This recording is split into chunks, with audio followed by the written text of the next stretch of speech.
Albert Einstein once said, and I'm paraphrasing here, any person that reads too much and uses their brain too little falls into lazy thinking. My name is Douglas Bedford, and I am a mindset coach, and I help creatives get past any self-sabotaging beliefs that stop them from getting to their creative goals. And if you're a creative, feel excited today because in a very short time, I'm going to share with you a few steps to break through any lazy habits that are holding you back from you getting to your creative goals. So the first thing you can do is recognize your patterns.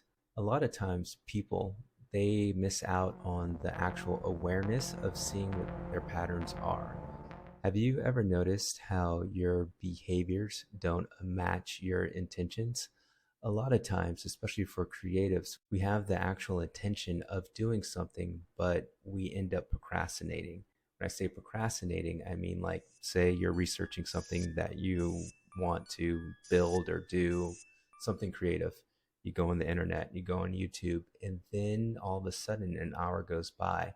The actual like intention was for you to start your creative project, but you end up your behaviors of going online, going on your phone, starting a project, you end up drifting off the path of what you wanted to do. Your behaviors don't match your intention. Usually, by noticing that your behaviors are not matching your actual intentions, will be just enough to allow you to be aware of what you're doing and slowly start making changes to then address those actual behaviors and change them. Number two, changing your environment.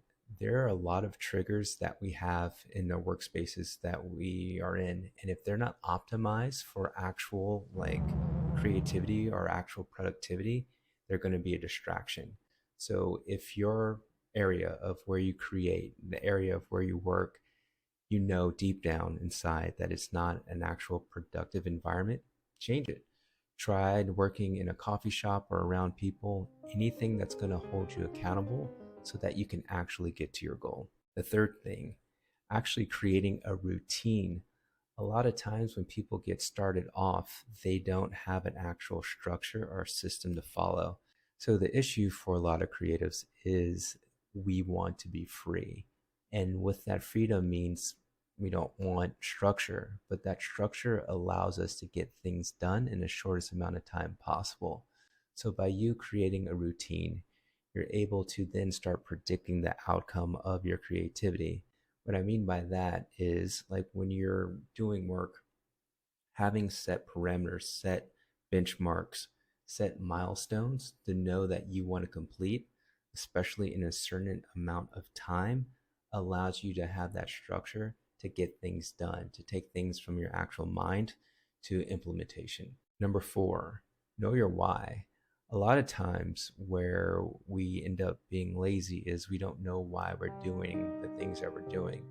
So if you're a creative and you are starting a business for yourself, or even if you're working for someone else, you're working on a contract or you're a freelancer, sometimes there's a deeper reason other than just doing the job. And if we're not aligned with that reason, then we're going to reject it. We're going to find something else to do because inside something feels off.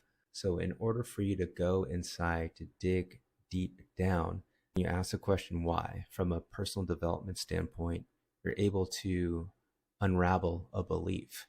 You're able to dive deeper inside yourself and figure out the root cause of why you do the things you do. And by finding your why, you're able to then know your motivation. And if your motivation is actually aligned with who you are, your identity, then you can get past your procrastination. If finding your why interests you, check out this book by Simon Sinek called Start With Your Why. But to kind of cut to the chase, if you ask yourself why 5 times of why you're doing something, you might be able to just to knock it out without reading a book. But to bring it back to that Einstein quote, don't be a person that reads too much. Do something with it. Actually apply what you learn from that book so that you can have that full creative energy with your brain. And number 5, and this is where people tend to just stop. It's not getting started. And if you take any form of action to get to where you need to go, the journey itself will give you that confidence to move forward and to break through any laziness.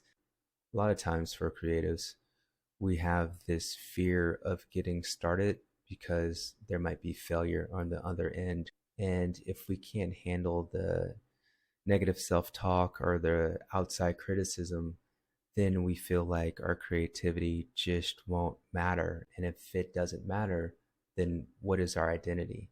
And if we don't have an identity, then what is our purpose? And if we can't be a creative, then again, who are we supposed to be? But get past that fear, find courage. And the best way to find courage is just to get started with whatever you need to do in order to get to the other side.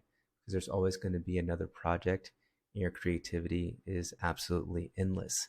So I hope these 5 steps helped you. And to go over them again, they are: number 1, recognizing your pattern. Number 2, changing your environment. Number 3, creating a routine. Number 4, finding your why. 5, just getting started.